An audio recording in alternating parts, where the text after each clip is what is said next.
Today we are visiting the Fort, and the Fort Pickleball facility is one of the new facilities in South Florida. It's got 43 courts on 10 acres, I think, and it's part of an overall 90-acre park, which has some nature stuff. And basically, it has the first dedicated pickleball stadium. That's what they're calling it. They're saying it's the first dedicated pickleball stadium. It's supposed to be really nice. It's got like a bar and food in there and a pro shop, and they have covered courts as well.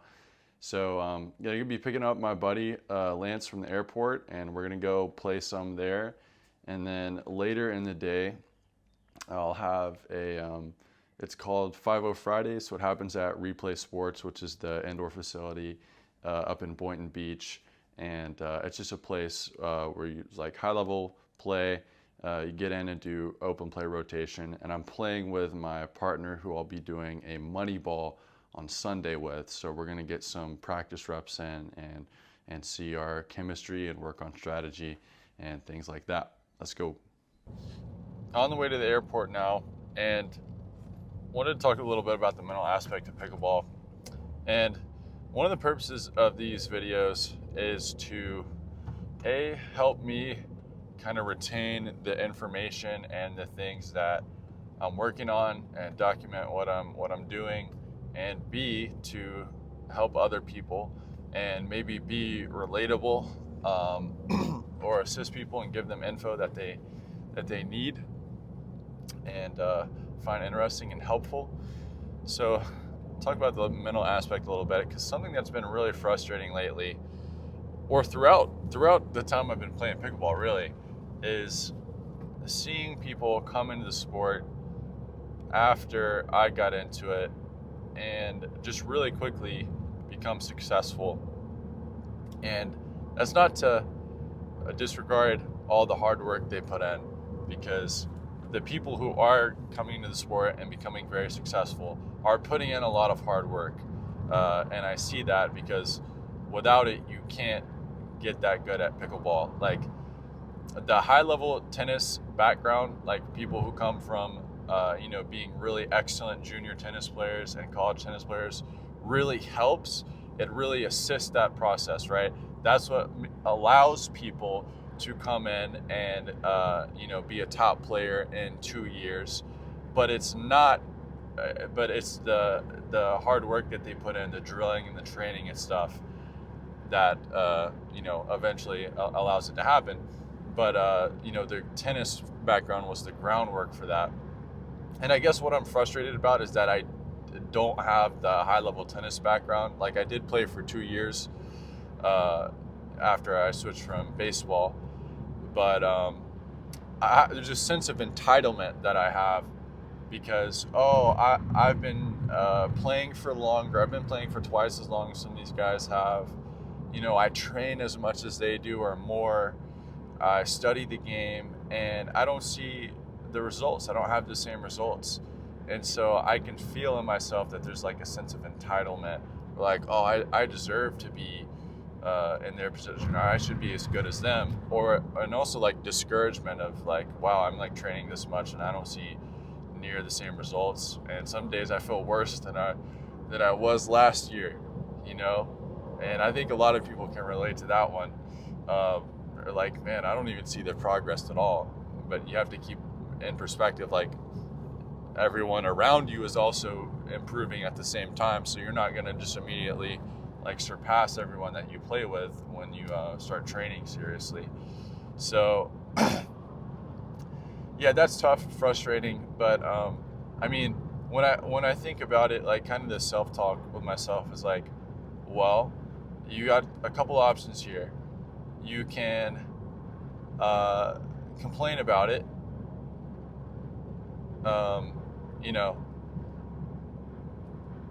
or not complain about it and keep working, or you can just quit. It's like, well, I don't really want to quit. Quitting is not the option. I want to see what I can do, so I'm gonna keep doing it. And then the complaining certainly doesn't help at all. It's not productive. If anything, it makes it worse.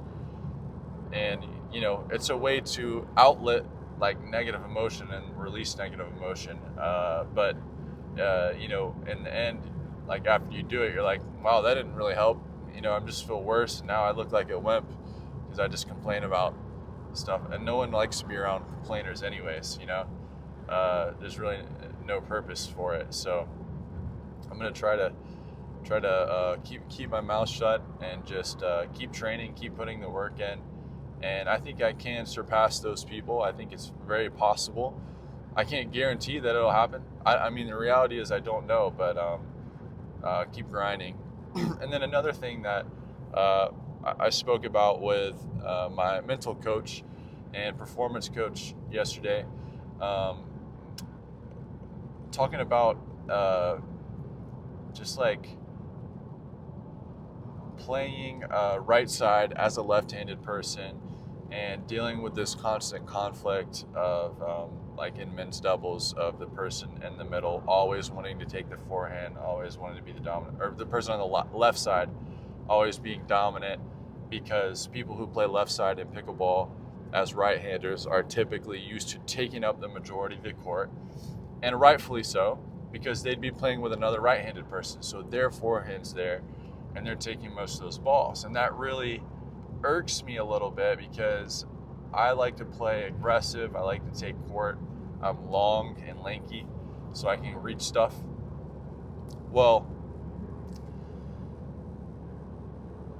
all that to say, it's a big conflict sometimes, and I can't figure out how to play as a right-sided player. Whether I want to kind of sublimate my own desire and play more passive, or try and like find someone I can, you know, like take more court with. But my coach told me this, and I thought it was really good. You can still be aggressive. You can still play with that like fiery energy. You need to play, he used like a parable. You need to play like you have a sword on your hilt, right? And you're applying pressure to pull it out, but you've got your hand, your sword is in your sheath, not your hilt, sorry. It's in the sheath, and you're putting your hand on your hilt and applying pressure to pull it out, but you're not letting go of your hand on the hilt until the right moment. So for me, that means like having the same energy off the ball when my left side partner is dictating the points and moving the ball around and like taking control. I should be hunting for opportunities to be aggressive, to take over, to speed up and end the point, and not ridiculous like risky speed ups, but like calculated ones. I should be looking to be aggressive, and so just like having that pressure on that sword, like ready to take it out, but holding it until just the right moment. And so being aggressive off the ball, and like not just mentally checking out when I'm seeing, oh, my opponent's taking all the balls out of the middle, but looking, okay, when is my opportunity to step into this point, to be dominant, to help my partner in this point. So I thought that was really good as well. And I don't know what partnerships are gonna look like in the future. I mean, how much court you take depends. It's different with every guy, but we'll see. So good things to think about. We have arrived at the fort. It's only 6 minutes from the airport, which is pretty nice.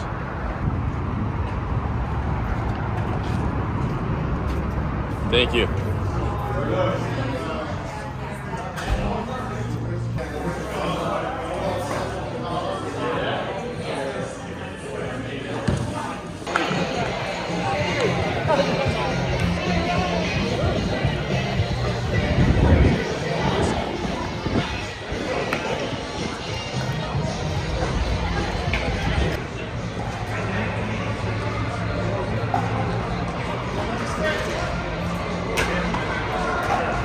So here is the stadium court, and it's not finished yet. It's under construction, but it looks like it's gonna be pretty sick. I feel like they would need more seating, but maybe there will be seating like down here, like in this area. I'm not sure, but this is the stadium, and this place is expansive. It's big.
Next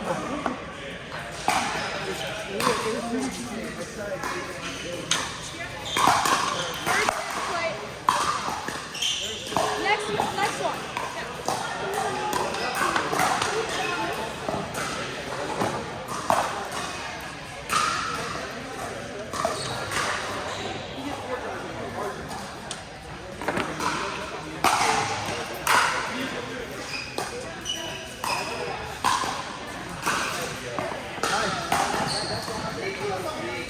You gonna play on 7? Yeah, let's go. So